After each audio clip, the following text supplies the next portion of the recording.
hotter than the rest. Better than the rest. Hotter than the rest. Can't test. Make we go in a delight, happy nice like it door. Set you on your knee, na fi score. Set the ballador when you wine, watch it goal. Girl, you are me queen, ya me wife, ya me. Your money for your spree, your right for your rule. Could you be fi free every night. Sachi fi Sachi, Dior fi Dior. Chanel fi Chanel, put a two tongue a bowl. Tell you what, hotter than the rest. Tell you better than the rest. No girl, can't test.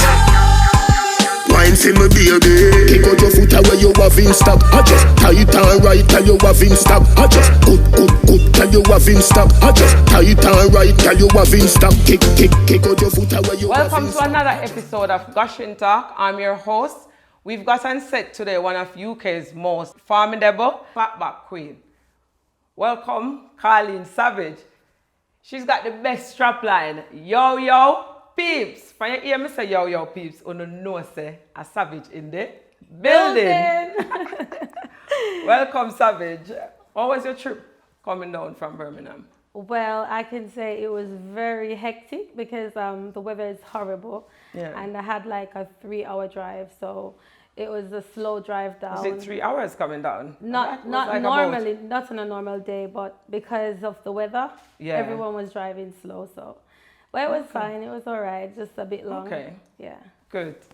Let's get right into it because you know the people them from them see you and they set them ready for the things them are back. Yeah. How did you become the face of Kartel single Insta? Basically, I was like contacted by Azan Wandan, and he told me that Vybz Kartel has been like interested in me because of my whole internet saga that was going on at the time. He was following the whole feud. He was just like intrigued by my feistiness and my savage attitude and my savagery. So it's like he was in tune with it, and you know he was saying, no, you know me like the be she have style, and she don't care when she speak. You get me? She just says it as it is, and he's just like, you know what, he's gonna write a song about you. And I'm like, really? And after that, the song was sent to my phone. They said do a promo, and I said okay. I did a promo for the pre-release. Yeah. And I love the song from I heard it first. I love it too. And the rhythm just kind of just made me want to wind up and rub down myself. We can't play it again, make sure wine come. You like it, you know? Play it again, then we get a look at wine and see the things them are going again, you know? Yo. All right. Yo, peeps. Yo. Better than the rest. Hotter than the rest. Can't test. Make we go in a delight, happy nice like it door. Set you on your knee, na fi score. Set the ballador when you wine, watch it goal. Girl, you are me queen, ya me wife, ya me. Your money for your spree, your right for your rule. Could you be fi free every night. Sachi fi Sachi, Dior fi Dior. Chanel fi Chanel, put a two tongue a bowl. Tell you what, hotter than the rest. Tell you better than the rest. No girl, can't test. Wine for me baby. Wine after all of the time. So that feud that was going on, that gets him that interested. Yeah. Let's talk about that feud, because I know some of the viewers have like a little idea, or probably most, because some people probably follow the feud and it's been going on for a while. Like there's a whole heap of different things that happen. Yeah. How did that feud actually start? Well, basically, I think the whole feud started with just people not feeling comfortable accepting that someone else has come from outside and just come on the dancehall scene and is dominating the dancehall scene. When you said outside, what do you mean, like outside? Because originally I wasn't living in Birmingham. Okay. Yeah. So you come on the scene now. Yeah. I just literally moved to Birmingham, and in space of less than a year, I started partying, and then like the who's who in dancehall, they started gravitating towards me, and they like my vibes. They like the fact that I bring a different type of hype, a different type of flavor. My swag's different. And, you know, I'm just not afraid to just party and enjoy myself. Yeah. So basically, there's females there that, one particular female, to be honest. Yeah. And she was like, she don't like me because she thinks I'm stealing her shine. And then that's how it all started. And then from her, she started to involve other people. And then she got other people to come in on the feud with her. Yeah. And it escalated from there. It escalated into like your area split into two, where you've got pick a side, because I watch you guys Okay. snap. Yeah. That pick a side. Yeah. Are you behind pick a side? No, I would never like go on Instagram or any social media and make a fake profile just to bash anyone. Like, this is the reason why I'm called Savage Colleen, because I'm like a savage bitch. I don't care. Yeah. I'm gonna tell you something. I'm gonna tell it to your face. So if you've done something to me and I want to say it, I'm going to go on Instagram, I'm going to click live, and I'm going to tell you like it is. So pick a side, that's not my style. Yeah. But I can't say for the other side, because I think the fans actually do pick sides though. they've been forced. Majority Yeah. of them been forced to pick a side based on the fact that I'm new in town. And, you know, they feel like they need to have some type of loyalty to the other individual, which is ghost. You know, she's always ghosting. So that's what I call her, because she's like invisible to me. But at the same time, she's caused a lot of problems for me, and she's brought a lot of other people in on the feud to like make this pick a side, to bash me and my children and anybody that talks to me. So if you just say hi to me, if you're seen coming in my video when I'm doing lives in the dancehall, they'll start bashing you. So that's how the pick a side came about. And you just work with, if they bash you, you just go on the No, live. I don't work with it. If they bash me, I bash them back. And I do it 10 times hard. I go for them. I dig in underneath the skin. Like Savage. That's why Kartel loves me, because he knows. Savage. He's been in situations where he's been under attack, you know. So that's what helped him to like go to the next level, because the more they attacked him, the more he excelled. Yeah. And it's like me, the more they attacked me, the more people wanted to work with me. The more hosting you get, because Yeah. I realized that you're one of the most sought after hosts right now. Yeah, not to say that it hasn't brought a lot of negative damage to my career, because I would have been We're gonna get into that as well, yeah. Yeah, I would have been more advanced in what I'm doing, and I would have achieved a lot more, because a lot of promoters want to work with me, but every time a promoter puts me on a flyer, they get the 5-0 swarming their events and ringing them Is up it really? and stuff, because of the whole feud, and people don't leave it as just a social media feud. They more take it to the point where they involve the law and make malicious complaints just to attack other people's events, so they don't want to book me. So I've battled that within the past 2 years, but now it's kind of settled down, and people really see that, you know, I'm the real star. So I'm always get bookings. Okay, yo, peeps. Yeah. You're aware that these people that you're talking about, Yeah. their name for you is sewage. Yes, I'm aware. When you first hear the name, like, what do you say? How do you feel about them calling you sewage? When I would think they get that from Savage, or they just bring it up. That's my thinking, but Well, how do you work with that name, sewage? to be honest, the first time I heard it, just like when you said it, I laughed. That was my initial reaction. Like, these people are like, they're dumb. Like, you're gonna say savage, and the best you could come up with as a counteraction is sewage. Like, seriously, come on. You need to build on your vocabulary before you can come for me. Like, seriously. Yeah. Sewage is a name that I'm not gonna ever recognize, only because you bring it up. But I laugh at it, because I think these people are dumb. If I'm gonna go for a name, I'm gonna go for one that's gonna stick. Sewage has never stuck on me. No one's ever made a mistake that hasn't supposed to call me by my proper name and call me sewage. Okay. But when I say ghost, you got people who are referring to the individual and by accident said ghost. So her nickname that I gave her has stuck. Okay. Yeah. So you feel the gist. Yeah. Yeah.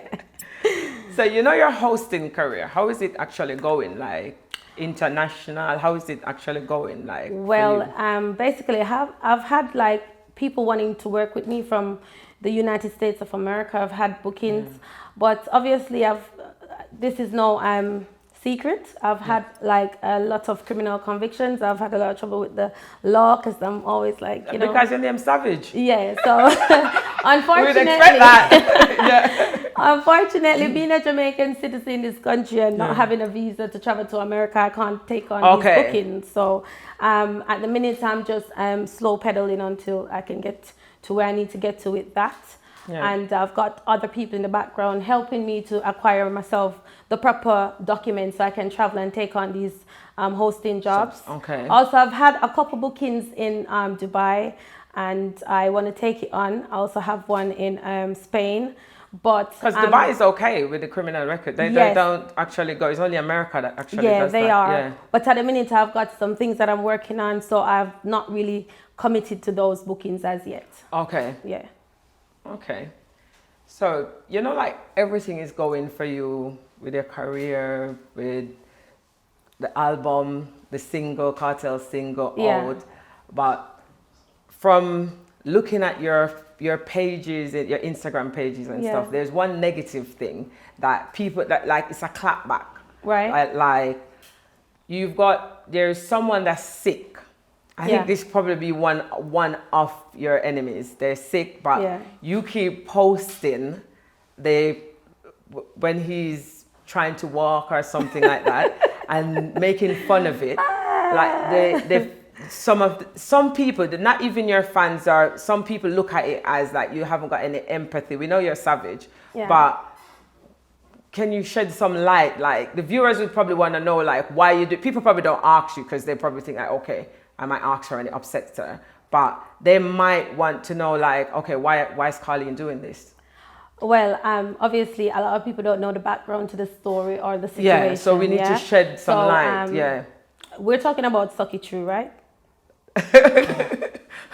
Well, you know who you're posting. Yeah, go on. I'm gonna refer to him as Sucky True because that's his name. Seriously. Like basically the man's from Birmingham. I think he was born and bred in Birmingham. He's been cool with me since I came to Birmingham to live, right? And he wasn't crippled because now he's crippled, right? And he's confined to a wheelchair. And apparently I've come on the scene, I've achieved more than what he has achieved. He's a bit envious to the fact that he loves dancehall and he's not able to pull a crowd for whatever reason. He's not able to like get the fame and the popularity in the dancehall scene. He's like struggled with his DJ career because he's trying to be a DJ for years now. He's still not been accepted. You know, he's not making any progress there. So when he saw a female like me come on the scene and then everyone's gravitating towards me, and you know, I kept my first event in Birmingham and it was a round robin, and I mean I had a really good turnout. It was very like the biggest round robin that has ever been kept in Birmingham for round robin. Yeah, so we might have to bring that up on the screen. Yeah, he was very cool with me. He congratulated me and he said to me, "Oh my God, Savage, I was watching everything on your night," and he was saying to me, you know, I don't just look at the crowd. I look at the fact that your bar was sold out. And he congratulated me the day after the event. And I even took my DJ that came all the way from London, Squidly Crystal Blue, big up yourself. I took him to his shop to get him food because he's got a restaurant. And he congratulated me. And I was like, thank you for coming and supporting me and all that. All of a sudden, the man's changed and he started dissing me and he's chatting all Something must have happened for him to just change. He just changed. It's just the fact that the people supported me. I think that's what he was astonished that, you know, I wasn't a DJ, I wasn't a dancer, I wasn't a singer, I was just a normal person. And to get that amount of crowd coming to my event, I think that's where the bad mind started. And then he's got a baby mom who back in the days she was trying to be the queen of dancehall or the queen of Birmingham, and it wasn't happening for her because she was going about it the wrong way, sucking dick, licking ass and all of that. So basically, you know, her thing just collapsed. So both of them together formed You know you're savage. No, I'm just a think about it. You know you're savage. Go on, talk. I'm saying it like it is, you know, facts. So basically they started to like join a union behind the scene and they started attacking me on fake profiles.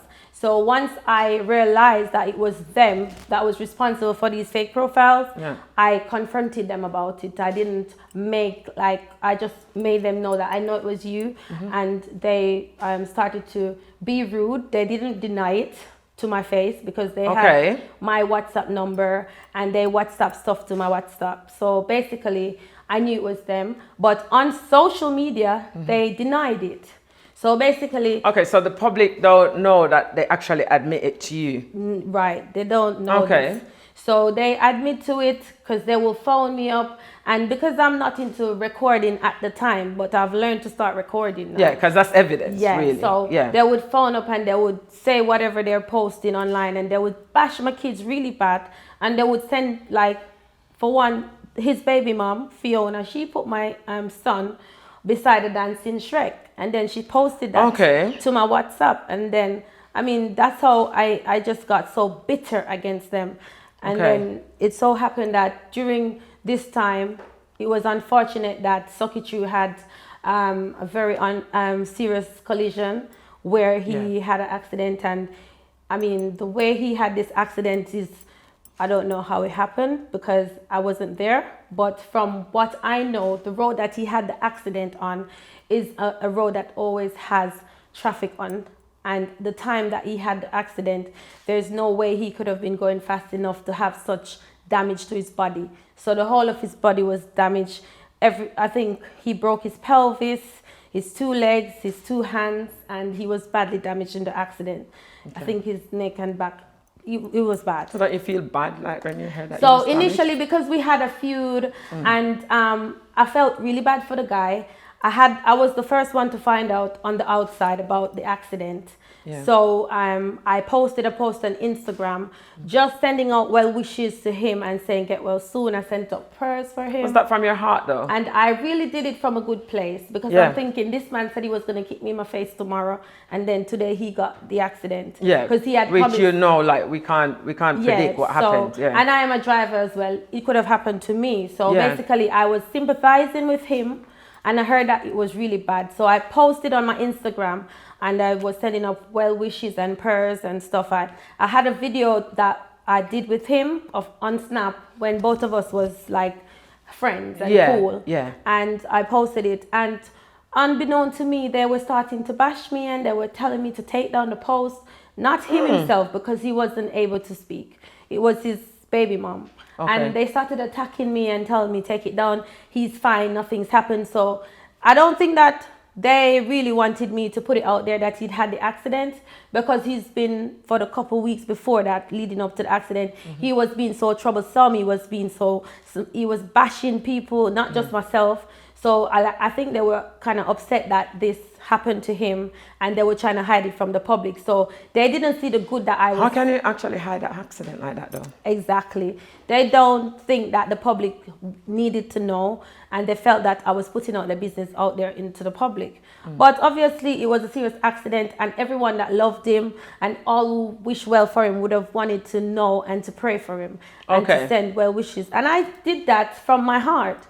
And then they turn around and they bash me and they cuss me and tell me take it down. Ricky hates me and he doesn't like me and I should take it down. I says, I'm not taking it down because I'm not doing it to mock you or anything like that. And because they couldn't see that I had a heart and they started to do things to let me look like I'm a bad person, that's where all bets was off. And I was like, you know what? If you don't want my well wishes, I'm always come for you, because they keep coming for me even though he was in hospital. He was always coming for me. But I have to say, in his defense, initially when he was coming for me on social media, when he was in hospital, he was under a lot of high pain meds. So I think it was down to that. So I'm not really blaming him, but I'm blaming the family members around him because they should have took his phone. So I was just responding to what he was saying. And obviously, if he's saying shit about me, I'm gonna go hard. Okay. Well, at least that kind of help the public to know like why these posts, and because people probably see you do it and they don't want to ask you, but at least it kind of shed a little bit of light on there. So this party that's coming up, tell me about it. Any bomber drop, any little thing going up there, what the excitement I go on in there, the thing on top and Gashing Talk today.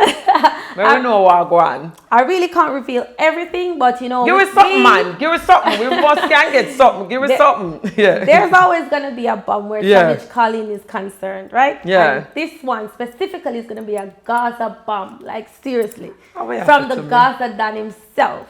What you said to me? And the only hint I'm going to give Gashing Talk is, what you know about Queen?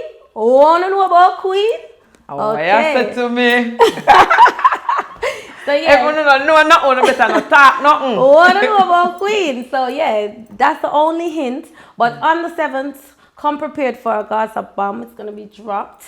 And I just want to say that I'm looking forward to my event. Last year was a blast. And, you know, I had a very good turnout for a female individual on my own. And that this is in Birmingham, because it's not everybody knows that it will be in Birmingham. Yes, it will definitely be in Birmingham. I'm not going to venture out. I'm going to stay in Birmingham. Venue check, everything check. Everything check. All right. So, and, you know, even though last year they tried to lock off my party, they called out all of the police them for the event because they didn't want it to go ahead. But thanks be to God, the event went ahead. The police came out in their Range Rover. Because I never know the police drive Range Rover, you know? Yeah, man, undercover. I never them know do them that. things. It's when I received the video footage of the police outside my venue on the night. I was thinking, is that really police? And when I look, I see them come out in and them with them. So what was the reason why they're there? They said that they heard that there was guns in my party. Okay. And then, well, that kind of bring them out. That was like 20 minutes after the postcode had been revealed. But anyway, the event at the minute, everything's intact. And I'm looking forward to it. It's my 37th. And I'm going to turn up. I'm going to wind up. I'm going to bag of things. And I'm going to have some VIPs in the building as well, peeps. So to make sure someone ready to walk with a pen. Can I might just get an autograph from one of my favorite DJ? Probably just supply you with some pen then and make sure so them better, We're going to wrap it up now. Colleen, thanks for coming. Thanks for coming down from Birmingham. It was good to have you here. Thank you. It was a pleasure, and you might want to bring me back after the bomb drop. Because we need, you know, Gashing Talk, we need to know what going on with the bomb. Because you know if a Gaza bomb, you know how it's going to work out. Big up Gaza Nation, and also I just want to say big up Insta, big up one. We're going to wrap it up on Insta and get big up Insta. I mean, have it in stock too, you know. And you know, it's doing well. It's been streaming on over 156 different territories, and it's been having a very good feedback on all platforms. It's over 1.5 million views. Also, you've got it was produced by Music. It was published by Music Untapped and Vpal. Also, you know that Insta has an animated video which has streamed over 1.5 million views on YouTube alone, and people look out for the video, Insta video starring Vybz Kartel in April. And also, if you don't know, things are going on. How me wrap it up? What things are going, Kartel? You're not talking the things there, man. You know, the thing is real. The connection is real. It is not fake. And also, on a look out for the big bad video, which is going to be starring Vybz Kartel. By April, the video should be out. And also, if you don't know what is in stock, just go on YouTube and type in stock and look for my face and Vybz Kartel face, so you know what is in stock. All right. Better than the rest. Tell you better than the rest. No girl.